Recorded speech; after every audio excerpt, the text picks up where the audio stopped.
All right, folks, this week we got a lot of stuff going on in the cosmos as we continue the story about collective and individual transformation.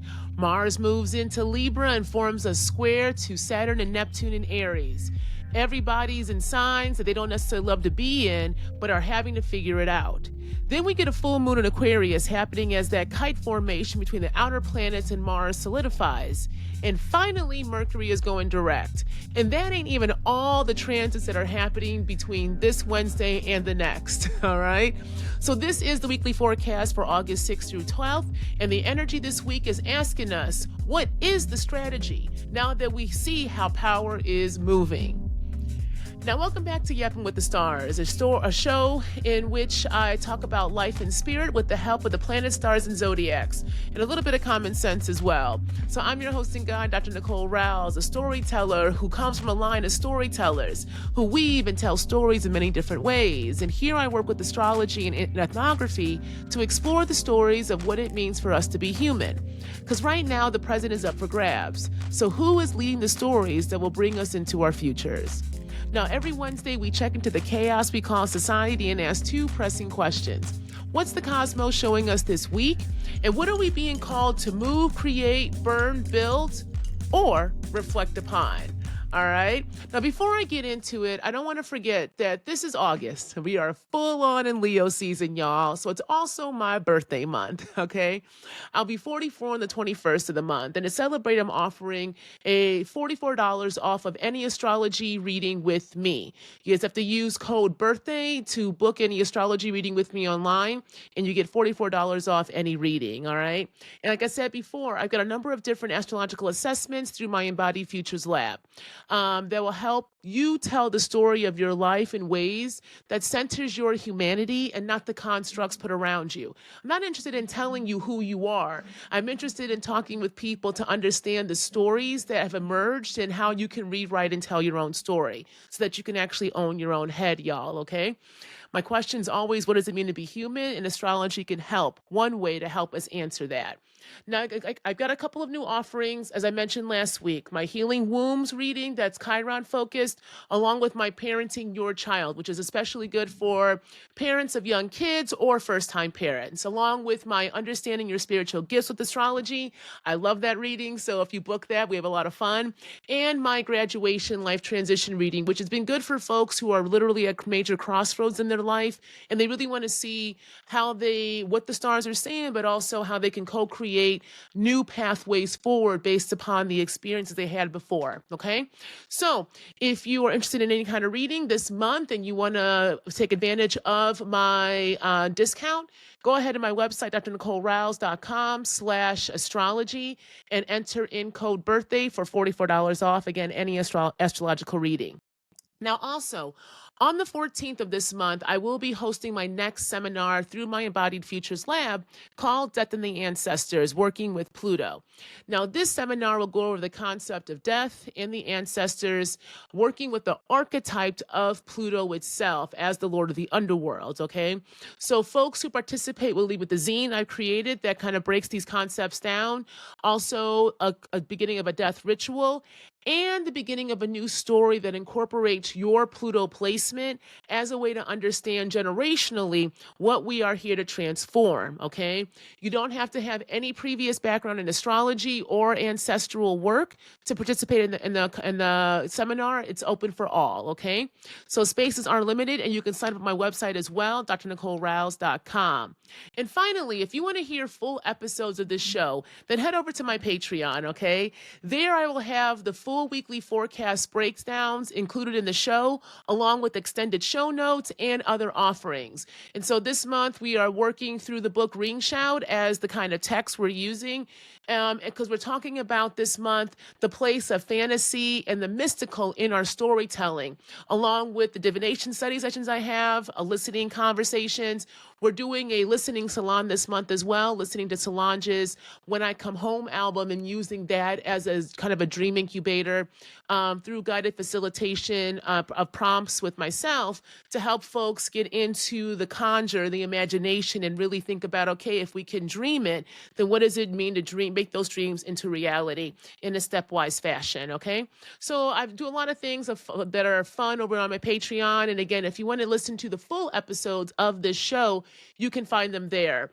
But for folks who are listening to this on YouTube or Spotify or Apple, first, thank you very much. I really do appreciate it.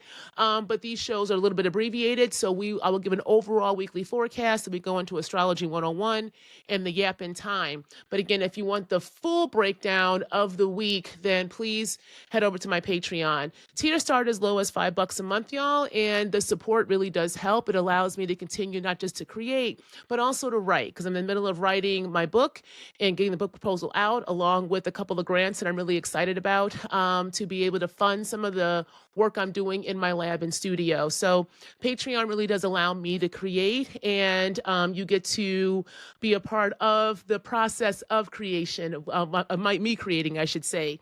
And I don't know about you, but I really do like listening to and observing different artists' processes. So if you want to do that with me, go ahead and join the Patreon, okay?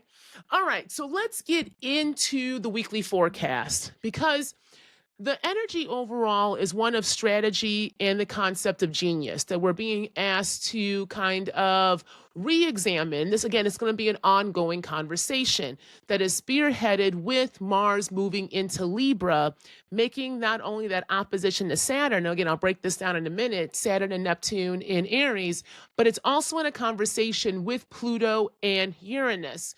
And since Pluto, Uranus, and Mars are all in air signs at this point, air is leading the way, right? So we're having to really reconsider what we mean by genius, who we think is genius, what concepts and ideas we are fed that have told us are innovative, right, and are somehow advancement.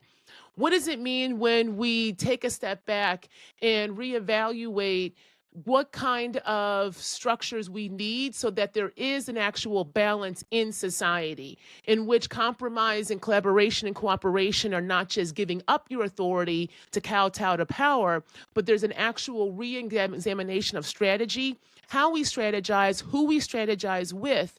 Because if all of these so-called technological advancements and these people, usually men, usually white men, usually straight white men, are touted as these geniuses, both in the past, present, and now this supposed future, right? Well, if those technological advancements did not actually benefit us overall as humans, maybe we need to re-examine and redefine these concepts and terms and actually move our sight to who we are looking to, what we are looking to, and why as we try to imagine these new worlds, right? Because are our basic needs even met? Food, shelter, and water are what we need as humans, right? But we also know we need care and community. So who are we looking for those needs? All right. So that's kind of this overall energy this week that really, when we start to break it down throughout the days of the week, we really start to see this kind of emergence of tension that gets alleviated once we get Venus and Jupiter in a conjunction next Monday in Cancer. But before we can get to that alleviation, we're going to have to face some uncomfortability and tensions that many times are because we are not honest with ourselves and therefore one another. So let's get into it. And when we're talking about weekly astrology, something that I think is important to remember is that this will impact people all kinds of ways. Depends on your chart, depends on where placements are, what's in a conversation. So the best way to work with astrology, especially if you're learning it, is to track what happens to you. This is, again, this ethnographic self-study, and then put what happens to you in conversation with the transits so that you can see any relationship to that, right? Is there a way that your story plays out in a particular way that does make sense when you put it alongside the kind of overall theme or the kind of overall analysis of these various transits? Because again, we can read transits in very different ways. ways, depending upon how we are examining the chart and the context that we are in. All right. So if you are listening and you are wondering, how do I work with this and how do I make it make sense for me? You have to then bring your life into the transit story. Okay. So track your story, track what happens to you, put it alongside the transit of that week, and then see what happens. And then when you go to your own chart, you can then, based upon, what I've said or what other astrologers have said or shown, then see what you see in yours. And a lot of times learning astrology is just going in, quite frankly, quote unquote, blind and figuring it out as you are listening and reading and learning from others. Okay. So that's just a little tidbit there. Now let's go to astrology one. I want to talk about Pluto's week because of its opposition to Leo right now. All right. And like I said before, there's a lot going on in the sky, and it's this kind of continuous conversation. And it's going to be a continuous conversation because of the outer planets moving signs. And Pluto started this when it moved fully into Aquarius this past January, as I said before. Now, Pluto moving into Aquarius and staying here triggered the beginning of a cycle of change, okay? With the other two planets, Neptune and then Uranus, moving 2 and 5 months respectively after Pluto did, okay? So this ongoing conversation is one that is being supported by this grand trine of Pluto, Uranus, and Neptune. And they're going to be in this trine for a while because they're such slow-moving planets that as they kind of jumpstart and get into their cycles, they're just going to be in conversation until they start to move because they do have different life cycles. Uranus moves faster, takes about 7 to 8 years. Neptune takes 8 to 12, and then Pluto can take anywhere from 13, 14 up to 30 years, depending upon the transit, okay? So they move at different speeds, but at the very beginning, because they're moving all together around the same time, the beginnings of this change, they will be in a conversation. So what we're doing here now is having to face reality. We are having to face the fact that there's a responsibility not only to living in life, but life also changes. There are certain laws of nature that we cannot get around. And one of them is death and rebirth. One of them is the life cycle. From death comes life, from life comes death, right? And this is really embodied in the planet of Pluto. Pluto is about destruction and creation, the lord of the underworld, right? In Roman mythology, he was called Pluto. In Greeks, it was called, lord of the underworld was Hades. But before Hades, it was actually Hecate, right? Different cultures have different representations of those who oversee the other side of the veil in which our dead reside, in which the ancestors go, but also where the dead overall have a space and place, okay? Now, because of this, Pluto then represents destruction and creation in terms of how we relate to transformation. Okay, so Pluto represents how we relate to transformation via the life and death cycle. So it's that duality of destruction and creation. So depending upon your Pluto placement, again, Pluto placements are generational. I'm from the Pluto and Libra generation. So what we're doing a lot for folks who have Pluto and Libra is going through a death and life, death and rebirth cycle when it comes to Libra themes, relationships, justice, concept of money and how we make our money and the like, right? Love, what all this stuff means. And so even with right now, Mars being in Libra, having a conversation with Pluto, and then also with Uranus, and I've noticed that a lot of folks around my age, all of us are really reevaluating this concept of relationship. From friends of mine who will really buy into relationship anarchy, in which they see both romantic and platonic relationships at the same kind of quote unquote level. So people will date their friends like they date a lover, right? Doesn't mean you're sleeping with everybody, but it's saying that like you're seeing and taking all your relationships as needed and valuable, not just placing an emphasis on a romantic relationship, and in particular a heteronormative one or a hetero romantic relationship that we are heavily kind of pushed onto us in the West as one embodiment of success. So when we take a step back and think about how we have been taught Libra things, so again, relationships, justice, and how we engage with one another monetarily, there is a very structured, rigid way that those of us in Pluto and Libra, having gone through that, now in our late 30s and early 40s, we're realizing, well, that was some bullshit. That was some bullshit. It doesn't work. And now we're more lonely than ever. So reevaluating what relationships look like, how we engage with them, and what that even means is a big part of our generation. And so if you're a Pluto and Scorpio, it's going to be more scorpionic themes and the like. Okay. So Pluto is the higher octave of Mars, okay? And Mars is how you use your energy in the world, whereas Pluto shows your emotional depths of your soul and how your energy then interacts with the underworld. And the underworld is really your soul. The underworld is the other parts of you, right? It is the dead. It is death. It is what needs to die in order for us to be born or reborn. So right now, we have Pluto in the sign of the humanitarian, right? Who also rules things like science and technology, innovation, intelligence. This is all Aquarius, all right? And Aquarius is known as the outsider and also as the genius.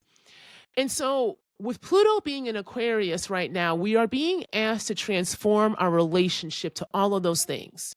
And one of the ways that we are doing that collectively is having to face ourselves, Leo, and get clear on what our hearts want and need. Because Pluto in Aquarius is opposing now Leo. So we had this kind of first Pluto Sun opposition as the Sun made its way into Leo this Leo season. And every Leo season going forward for the next 18 years, there will eventually be a Pluto Sun opposition in the signs of the collective and the self. Okay. And so Pluto is not only helping us work differently collectively, right? Pluto is also showing us that we can only do that, and it can only help us do that by helping us transform individually. So we're going to have to learn more about the essence of Leo as we go through a societal shift that is forcing us all to ask what it means to be human and what that humanity needs as we are being fed new technology that is promising freedom, right? But as the same essence of what has been keeping us subjugated through space and time via these colonial projects. So Pluto and Aquarius is saying in order for the collective to transform, right? Y'all, people love to talk about Aquarius being, Pluto and Aquarius is going to be this time of rebellion, revolution. And all of a sudden, the minute that planet went into that sign, people are going to pick up forks and pitchforks and like go to town. That is absolutely ridiculous. There was no indication that was going to happen, especially in the imperial core, right? What Pluto and Aquarius initially is showing and revealing to us is just how complacent we have been to the state. How we have to go through a transformation collectively of what we even understand genius and humanity and innovation and science technology to be. And in order for us to do that, then we have to do what? Face the self. It's opposition. This is why we have sister signs, y'all. Sister signs, the opposites of one. So Libra, Aries, Aquarius, Leo, Taurus, Scorpio, and the like, Capricorn, Cancer, right? These are opposites. And that opposition of the signs, once you bring them together, it gives you a more whole. It helps you navigate that kind of axis that those houses or those signs are in, okay? So when we're talking about collectively, the collective having to go through this death and transformation cycle, having to go through the underworld. And when you go to the underworld, y'all, you got to face yourself. Again, I say this all the time. Any mythos in almost any culture, when you die, you have to face your life, a scale, something, right? There's a facing of the self so that there is a learning of your experiences of life. But again, if we don't know how to face ourselves while we are alive, and we have cut the rituals and the rites to help us navigate the different stages of life, right? Rites of passage are really important again, because rites of passage indicate when things have come to an end and a new cycle has begun. are begun. And many times rites of passage were communal because we need support through times of transition. This shit is ghetto when you try to do it on your own, right? And there's parts of it that you will have to do on your own. I have went through my own death and rebirth cycle over and over again these past few years, right? And the releasing of old stories and scripts via the releasing of that career and the stories I told about the need for me to be in institutions that have showed me nothing, right? Showed me nothing, but the fact they didn't like me, but like my mind, right? They liked my body and mind, but didn't like me. I'm not the only one. Like that's a lot of people can say this about these institutions, right? There was a death and transformation. I had to go through that. Again, the marriage, coming out, all this shit that I talk about in the show, right? In my old podcast, there was a way that kind of death and rebirth cycle was both by myself, but also with others. It's the both and, y'all, not the either or, right? We need other people. When we're dying to be reborn, we need other people. And so when we're thinking about Mars in Libra, right? As it moves into Mars was in Libra this season, and having that opposition to Saturn and Neptune, and as part of this big old kite formation with the outer planets, which means that this is needed. This is a needed evaluation as part of this kind of societal shift and change. Well, since Mars is in Libra and Libra is ruled by Venus and Venus is in Cancer, again, we are being asked, and it's going to be expanded by Jupiter, Venus and Jupiter conjunction. What's being expanded is the fact that the self has to lead. The self, not the individual, y'all. The self has to lead. Leo, the heart. Do you feel your heart? Like I said last week. And do you know what it needs? Right? Can you let it shine? Let that little light shine so that others can have their light shine and those lights can come together, again, to form collectives. But when we don't allow ourselves that process, right? When we perform versus embody, then you get a crisis. You get a crisis of self and a crisis of the collective, which means the crisis of faith. When you get a crisis of faith because you get a crisis of yourself, because you don't trust yourself. Again, Mercury is leading this Leo season. Mercury has retrograded in fire for the past 18 months, preparing us for this Leo season in which the self has to be faced by the ways that we talk about ourselves and communicate those needs out. That's transformative. That's transformative, to actually be in your body, be able to express what you need, and then not only express it, but express it and believe folks as they give you their feedback and their answer, right? And then moving accordingly from there. We do all of these big grandiose actions, y'all. People will do all these big kind of lists and accountability and do all these processes and procedures. But in all of that, it's evading. Many times it becomes the mechanism to evade being very clear about what it is that you need. Because many times we don't know. I've been saying this over and over again. And it's really loud right now in the sky because Pluto is forcing us to have to reckon with the heart. You're going to have to reckon with your heart, y'all. This is the real energy of Leo. You know, it's cute to talk about the self-centeredness of Leo and all of that, but Leo and Aquarius is the axis of God. Okay, Leo and Aquarius is the access of God and also then God complex. Both the signs can get a God complex. It ain't just Leo, baby. It's Aquarius as well.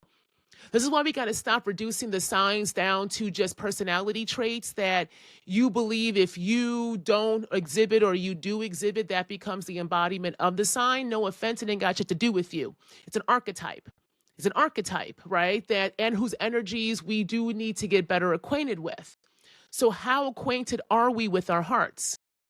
How acquainted are we actually with our own genius, with innovation, with technology?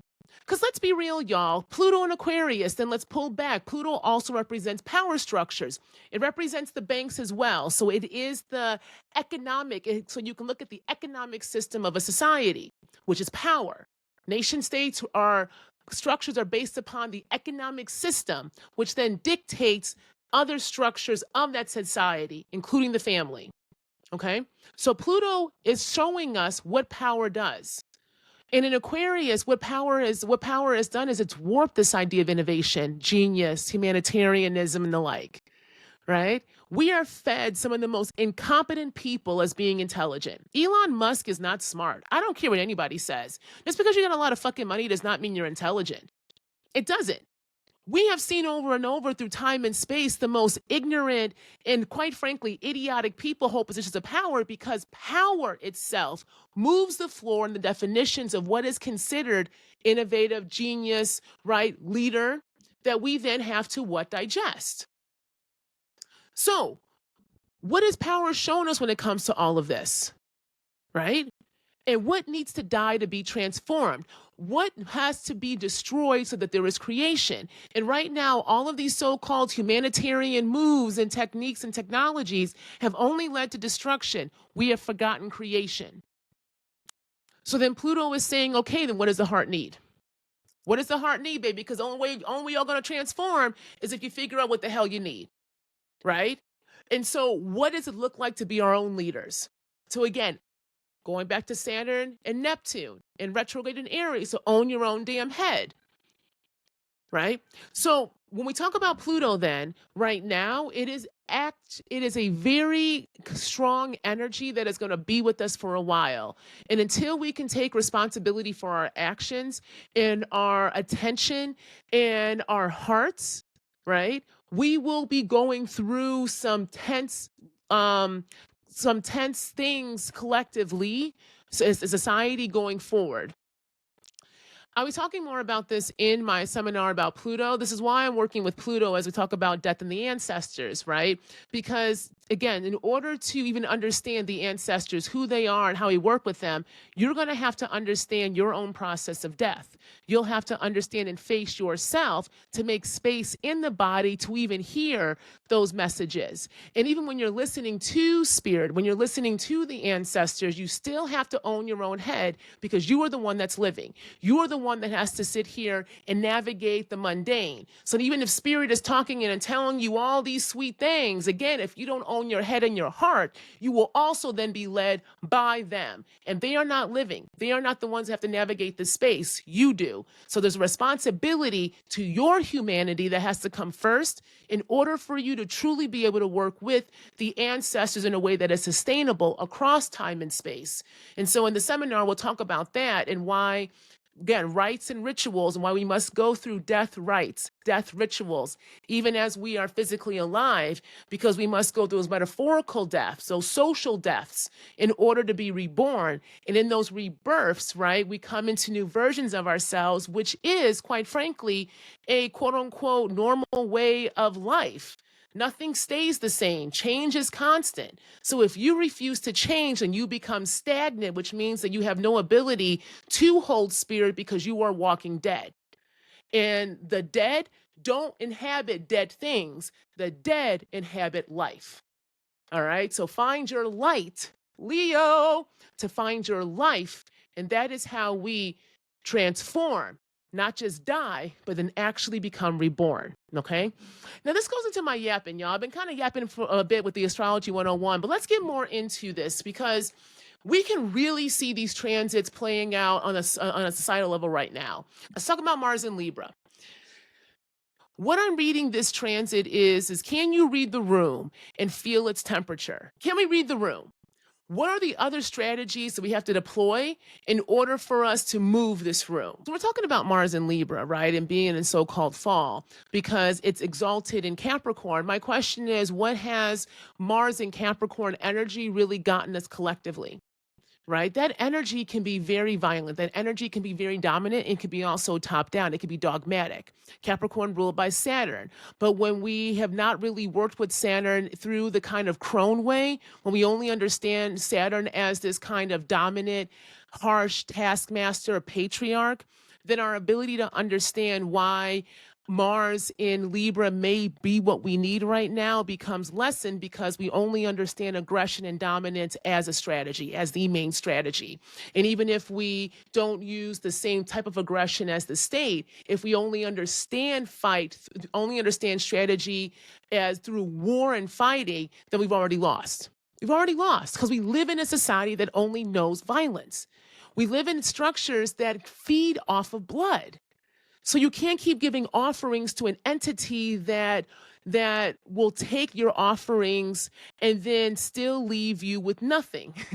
Right? That's not how you work with any kind of spirit. If there's no return on the offering, if what you are giving, the sacrifice you are making does not get a return, then stop giving your offering to it. So Mars in Libra to me is having us take a step back and ask not only what are different strategies, but then what does compromise and collaboration and cooperation really look like? Those are very much Libra essence energies.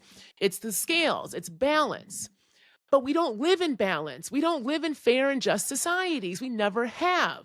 The foundation of the nation state, the Western nation state overall, was built on a fantasy, on a lie.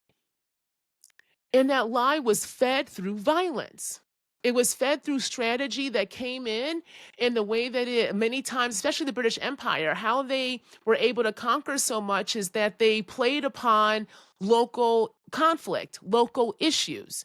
And they used those conflicts to drive a wedge and place its ideology in there.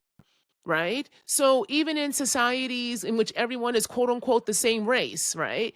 Quote unquote, you still see racialized differences via ethnicity because of the ways British society and the British Empire understood difference. It understood difference through both the physical and the cultural. And then later on, we get these kind of genetic undertones. Once what? We get these new innovations of science that we had in the early 2000s with decoding the genome. But again, like I said, a couple of weeks ago, that 0.01% of difference then became co-opted and commodified, right, in order to sell you back a history that the goddamn colonial project took to begin with.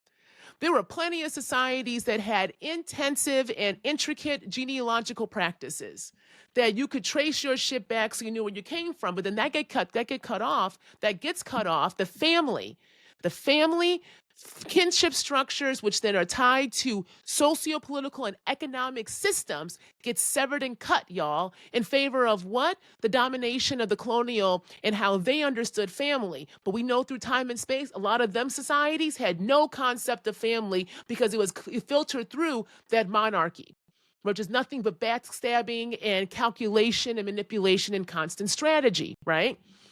So here we are now fed a different ways that we have to be. And we are taught that the only way to kind of push back against power is to use its tools. But again, we know using the tools of empire will only help empire, does not actually help us. So Mars in Libra is saying that collaboration, cooperation, and compromise, which are some of the big themes around Libra, need to be at the table, but done at the table differently.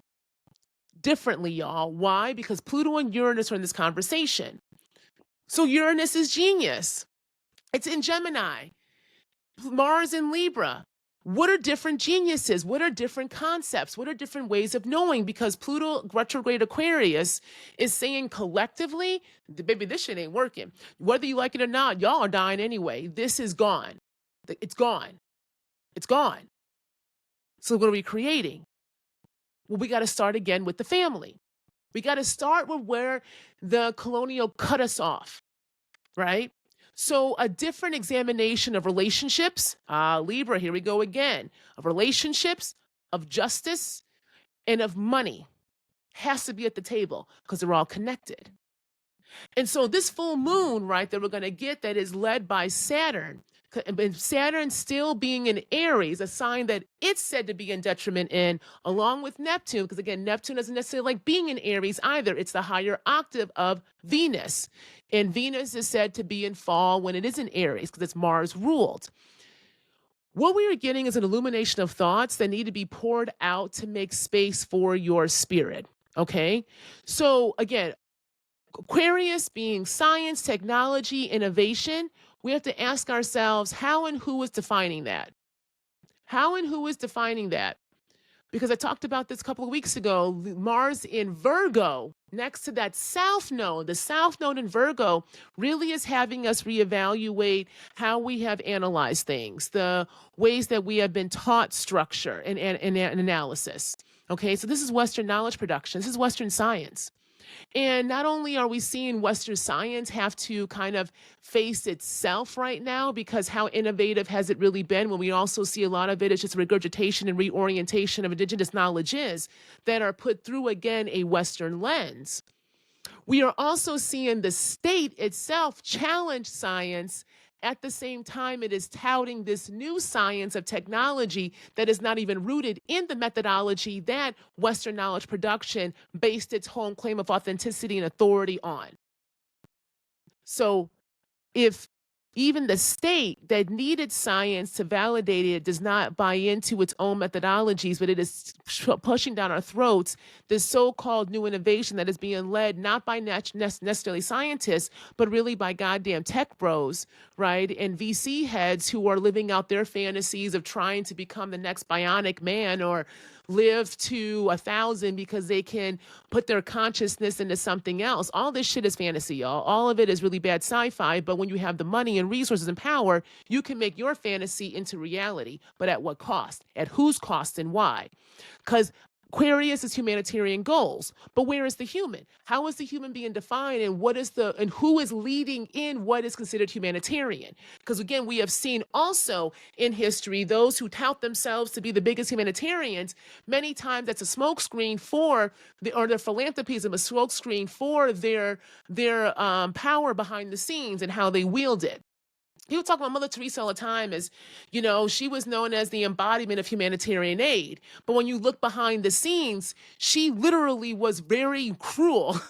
She was cruel to the people that she supposedly was looking over, denying them true life-saving care. All that money that came in for that organization did not go to the people, but she was touted as a saint, as a humanitarian. But of course you are when you represent a church that came out of a former empire, right, that then justified the colonial project through its ideology of the doctrine of discovery. So of course you would make a humanitarian somebody who was absolutely cruel and vicious to those from populations that previously your religion did not even deem as fully human, right?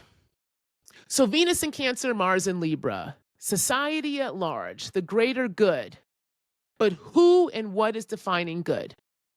Okay, so we're going through a big redefining moment. We literally are going through a redefining moment. This is a lot of air. Mars in Libra, Uranus in Gemini, Pluto in Aquarius. It's all air.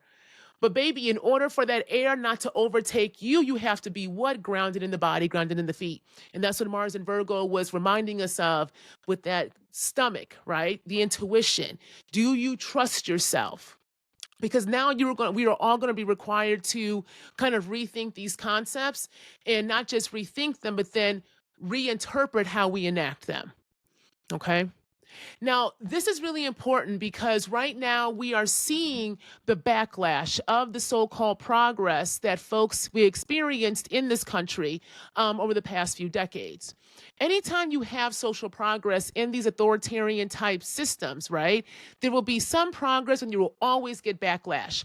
George Yancey wrote a book called Backlash a few years ago. He's a very well-known race philosopher, scholar, Black man.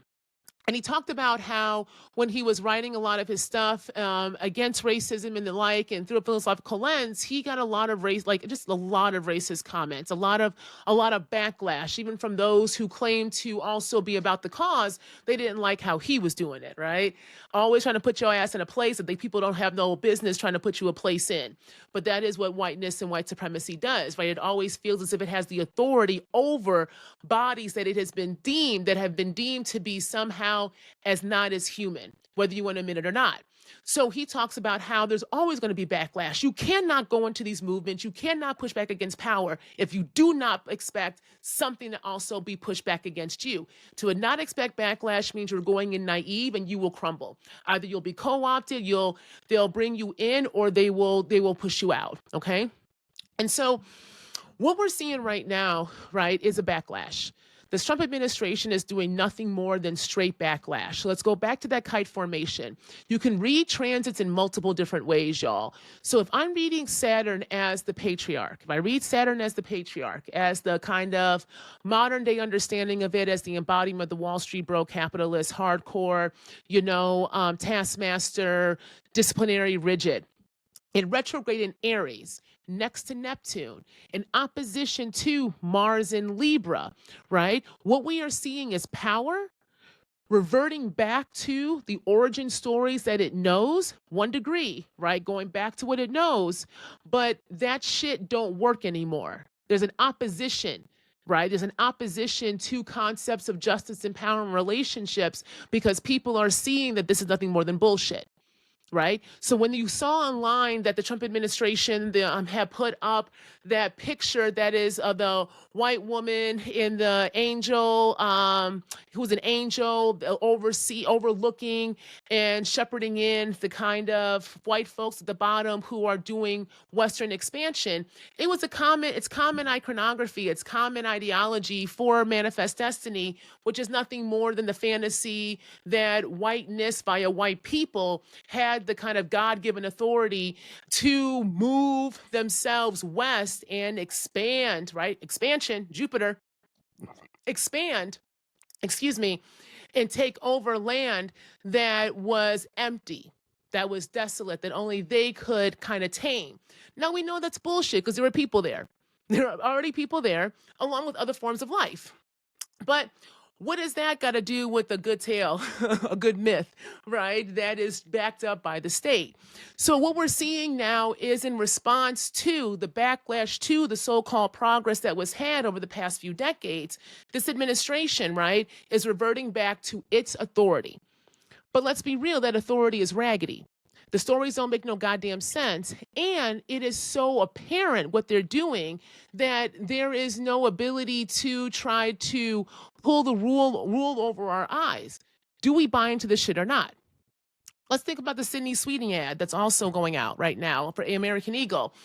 That ad being just ridiculous is a perfect example, once again, of the backlash to kind of quote unquote progress, the progress via understandings of womanhood and femininity and beauty, moving outside this kind of white heteronormative standard of the blonde hair, blue eyed, small, waif-like woman, right? That's white womanhood that even white women many times cannot subscribe to, cannot adhere to, right? It's a construct meant to make you docile. Okay, we're seeing that emerge once again out after we have Roe v. Wade overturned, affirmative action overturned. They're going to be doing a bunch more shit. We saw what the Trump administration has done when it comes to gay rights, trans rights, and the like. There is a way that they want to return to a very nuclear family, white man, patriarch type of construction. And best way you do that is propaganda through media. So they got this blonde hair, blue eyed 30-year-old woman speaking in this kind of fucked up vocal fry in ill-fitted jeans, talking about how she's got great genes. She gets them from her mom and her dad, and talking about her eye color, and then saying that the jeans should be made or should be worn or some shit like that, right? The ad is ridiculous. And American Eagle doubled down in it, right? And of course they would, because that's an investment thing. That's how you make your money. You make your money by reverting back to old tropes that will incite people, and in that excitement, right? So the stories and the techniques that the state is using are old ones that we know. So then what does it look like for us to move the floor? If they keep moving that floor back, what does it look like to then create completely new pathways forward, completely new stories? That's why I'm talking about stories so much, y'all. Neptune is retrograde. It is revealing the kind of illusions that we have bought into. It is going back into the deep waters of Pisces. Neptune and Saturn are going to be cleansed once again after coming up on shore and seeing this shit. So then when they go direct at the end of the year and come back into Aries, what are the actions you need to take, because you understand that structures have their own ways of keeping us in loops. So now as Saturn that rules time, it's time for us to move into a different timeline. So these new rules, systems, structures, and frameworks, right, are on these retrogrades are rooted in old ways of knowing and thinking. So don't be fooled by new fonts and old shit. And so this Trump administration's new focus on AI technology is just another smokescreen. It's just another way for them to move the coffers and direct money into the hands of their own buddies. Again, we've seen this before, y'all. They put up over here the dog whistles to divert our attention, not saying that we shouldn't pay attention to it, because these dog whistles are violent and they have a history that, if we believe, means that people can easily be complacent in it and be the ones actually enacting them, thinking that somehow it will save them, when in actuality these structures and systems, especially with this kind of focus on new AI technology that is going to be impacting many local communities environmentally. Again, if you have no clean air to breathe, no clean water to drink, it don't matter how much money you say you have, you still have basic human needs that must be met. Okay, this dystopian future is that somehow these folks are in these bunkers and they can survive the impending environmental doom is a fantasy in itself, because you're still going to need people to feed you. You're still going to need people to care for you, because you don't know how to do it for yourself. And after a while, all that money can only go so far when there is no need for money in the next world, because again, we're just trying to survive. So let's stop living in the dystopian futures that have been fed down to us and been force-fed into us these past few decades via the media, right? Because again, we're seeing how media not only has been in coercion with the state, but then when they are not, the state will come in and decimate. Because again, we got defunding of all these national platforms, so that they must now go privatized. They must go behind or have to align with other types of entities so that it's no longer public. There is a concerted effort to remake what the public is as a way for us to buy into these so-called technological futures that are going to make us more individualized and more removed from the human, because we're being removed from one another.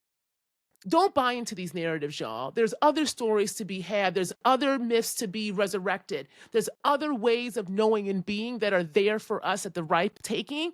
So again, believe what we are seeing, understand that it is violent, and from there, we then have to construct those new stories. Okay, this is why that Pluto-Leo opposition to me for the next 18 years is important, because part of that opposition is coming back into the self, finding your heart. Can you feel your heart? I had a lover once. We weren't together for a long time. It only lasted about 2 months, because they were so disconnected from their emotions, from their heart. And they told me this. They told me this. They're like, I'm disconnected from my heart. So I'm hoping that us being together can help. And I realized very quickly after about a month, no, it's not. It's taking from me, right? I'm feeling my heart, and I'm seeing you try to feel your heart, but all you can do is take from me and then not do the work of really getting uncomfortable to uncover your light. That shit don't work no more, y'all. And I mean this with a lot of love. That shit don't work no more. It's time to grow the fuck up. And we grow up by coming into the body and facing our heart, facing our pain, because that pain is not going to only be the only thing there. We have more than pain, y'all. We are more than trauma. We are more than the identities that we put upon our bodies. We are more than having to figure out how we make our kind of uniqueness into a new diagnosis or into a new term so that we feel seen and special. Just know you are special for being on this goddamn earth, and I mean that. You have a heart. You have light. You are special just for that. But your trauma does not make you more special, right? Nor does trying to put yourself in these other boxes that only a few people in. Pluto is going to be challenging that, y'all. It's going to be challenging us. Because if we want the revolution, everyone wants a goddamn revolution, but the revolution starts in the imagination. It starts to dare to dream of something impossible. That is revolution. That is innovation, technology, science, and humanitarianism. Dreaming first. Having the genius, having the courage to imagine a whole new world. And no matter how much people tell you you are crazy, you go for it, because we're already living in insanity. Haiti and the Haitian Revolution only happened because them folks said that they wanted to be free, and they were told they were insane. Whole ass theories at the time to justify the enslavement of Black folks. All right. In Haiti, there was brutal. People don't talk about the brutality of the French in their plantation systems. Okay. It was also a plantation. All these Western nation making projects use plantation systems as their economic base. Okay. And back then, when with the kind of inception and it was at the height, right, of the slave trade, a lot of money was being made. Then you had to again justify subjugating people and the brutality upon them. So black bodies were infantilized, dehumanized, and then put into these kind of diagnoses of psychosis because if they wanted to be free, they were called insane. So they had to dream, they had to lean into their insanity that was placed upon them. They had to become insane. Think about it when we talk about Fanon's work. People love quoting Fanon, but you got to read more than chapter 5 on the fact of blackness. I mean that. If you're really going to be working in these theories, then work with them. Don't have them work you. You must work the page. You must breathe life into that page and make that theory come up because it's a template. It's another possibility and way, but you got to become insane. So how do you become insane? Well, you got to find your heart because your heart will tell you what makes the most sense. It will be your light. And that's what we're being asked to do right now. We're going to be asked to do that, okay? Because this Trump administration is using white Western expansion via manifest destiny as its kind of foundational story, and it is doubling down in it. And we know that is a raggedy ass story not built in any kind of reality. But it is easy to buy into it as the only way when you have not been taught to dream. So the Leo has to come out. Your Leo, your light has to come out right now. And if not, I mean, quite frankly, you're going to feel it. People are going to feel it. It's tense this week for a reason because before we can have the so-called abundance and illumination of Venus and Jupiter and Cancer, you're going to have to figure out what the hell it is you need and what care and family are in those Cancerian themes. Because a lot of us also understand nurturing and care through subjugation, right? And the shit don't feel too good. So again, Pluto's transforming these concepts for us because they aren't really working. So we need new ways of war. New ways of war, y'all. Mars in Libra. New strategies. Again, I'm Mars ruled, Scorpio rising, but my Mars is in Cancer, another place of detriment, but the ninth house. And my ascendant is conjunct Uranus and Lilith, trine my Cancer, right? My Mars in Cancer, excuse me. And so for me, I only understand Mars through through both the deep and shallow waters. And so for me, it was always about maneuvering differently. Right? It's trying to meet things head on and fight. Yeah, you can fight, but then what is the impact to your body? How long will that last? How long can you last? Right? Instead, I'm really focused on how I quote unquote fight is by having other people feel. If I gotta feel, you gonna fucking feel. All right. If I got to be in front of a room talking about dreaming, and when I did DEI work, and again, I hated doing DEI work because my research and my work was not DEI. I was looking at the relationship between race, nation, and the state as a means to understand what it means to be human. But in the 2010s, that was translated into DEI work. So fine, you want me to do DEI work? I'll do it my way. And I did anti-DEI work, as I said. I wrote articles about this because I'm not interested in representation in a plantation system. I'm interested in breaking the plantation to begin with, right? And at that time, diversity was being touted as nothing more than a lot of number checking and a lot of seminars, like, trainings that people can check off. And those trainings are awful. So I refuse when I have my office to do these kind of step and fetch type of trainings. Instead, what I was doing was helping people understand that when we talk about diversity, the first thing we are met with is your body because we're met with your emotions. What does it look like for you to own that goddamn emotion? So for me, my strategy is getting you emotional by facing your emotions, sitting in your emotions and working with them because you will not project it upon me. And for a long time, I had folks project upon me and my body. Again, I'm 6'3". It's easy to put shit onto a big body, especially a big black body. And I'm a 5'1" in human design. Right? We're going to bring all the damn divination systems in. My astrology chart says projection. Human design says projection. My Odu in Ifa literally said, baby, you will have your eyes taken. There will be success, but before that, there will be betrayal. You will be projected upon. Your eyes will be taken as folks try to take from you and perform as you. So I had to believe all that. You got to believe some shit when it's coming in different directions. And so for me, new ways of war As a, again, Scorpio rising with Mars in Cancer is my strategy is you're going to feel too. And I'm going to work with you with it. We're going to work this through, but you have to own your own body via your own body's logic for us to be able then to engage in any kind of new world building. Ninth house, ideology, dogma, higher learning, philosophy, God. I want you to find God. I do mean that, but God is you. So can you find you by finding your body, and you find your body by working with your emotions? It's one way, okay? One way. Not the only way, but one way. And so this is what we really are coming into, new ways of war. New ways of war via the family and a return to what we need. This is what the Venus and Jupiter conjunction in Cancer is really going to start to highlight for us. And we've already been highlighted with Jupiter in Cancer first making its way into that sign at 0 and 1 degrees, facing off again against Saturn and Neptune. So we had to reconceptualize the concept of the family because we've been fed family via patriarchy and the nuclear family. But does that work? And if it doesn't, because it ain't working, y'all, it ain't working, then how do we reinscribe family structures? Because those family structures were the foundations of community and care, okay? So again, new genius is needed via an uncovering of collective ways of knowing from other sides.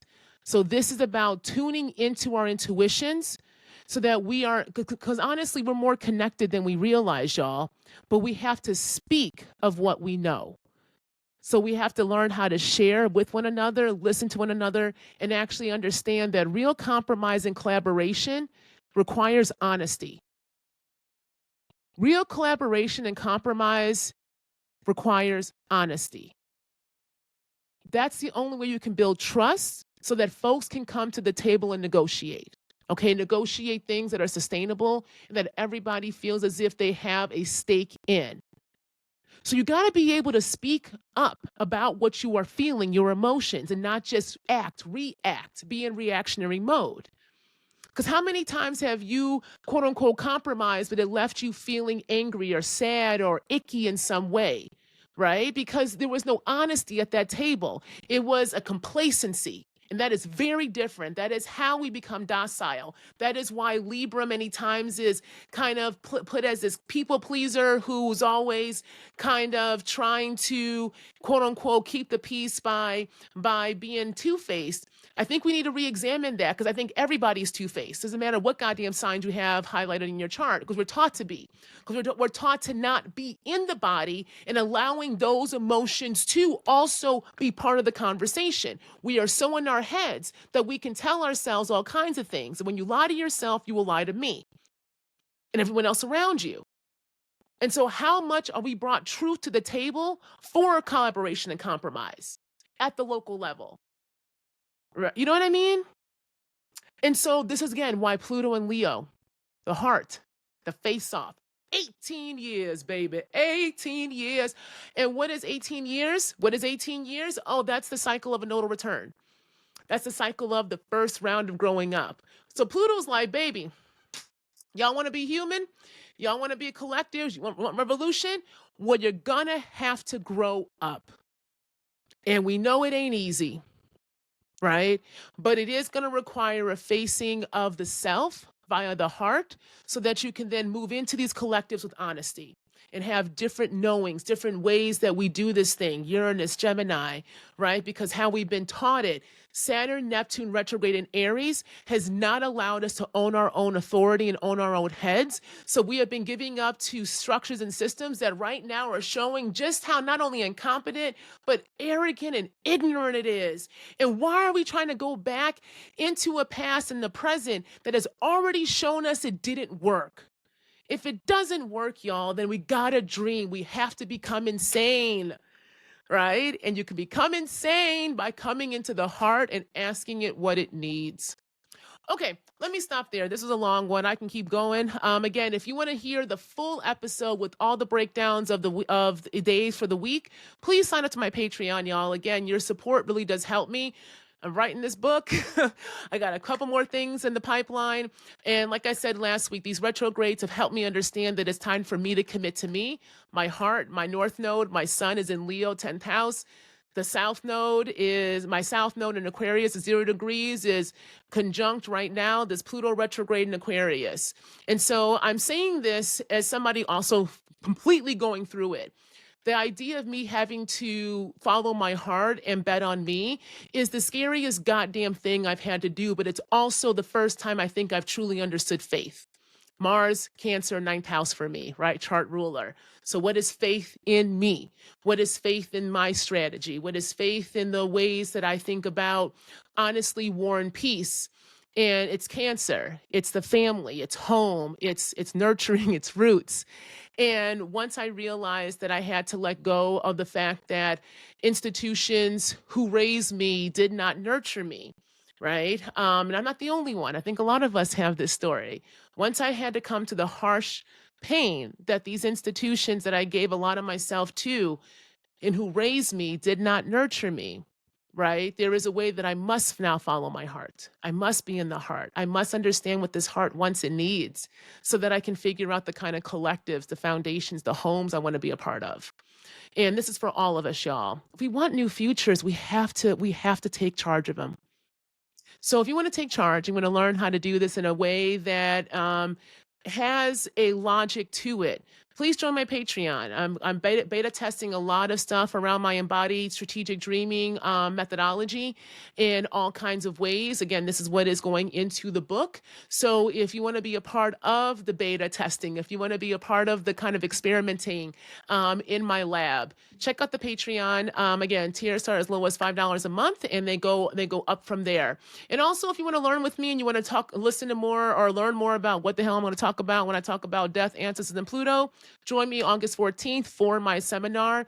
It's $111. You get about 90 minutes to 2 hours lecture with me that will also include conversation, a zine, death ritual, as well as community to be able to work with this through. Okay, so check that out on my website along with my astrology offerings. And again, if you use code birthday, you'll get $44 off any astrology reading with me for the month of August to celebrate my 44th birthday. So as always, keep dreaming, keep exploring, because it's through the dreamscapes that we can bring those futures that we say we want to have happen into the present. All right, till next time.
By your glow, an aura mixed with red, purple, and yellow.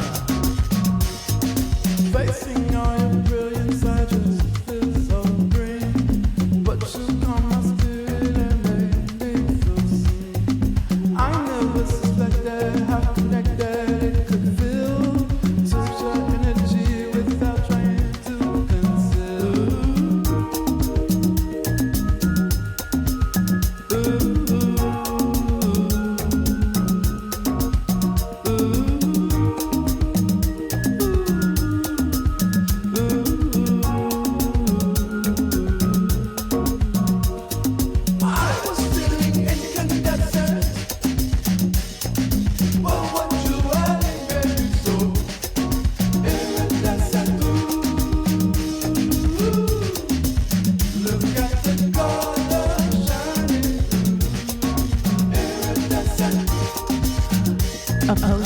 been made.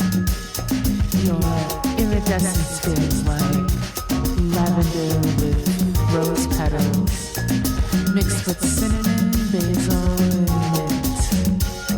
Enchanted with lyrics, sweetened with honey on the tongue and fingertips.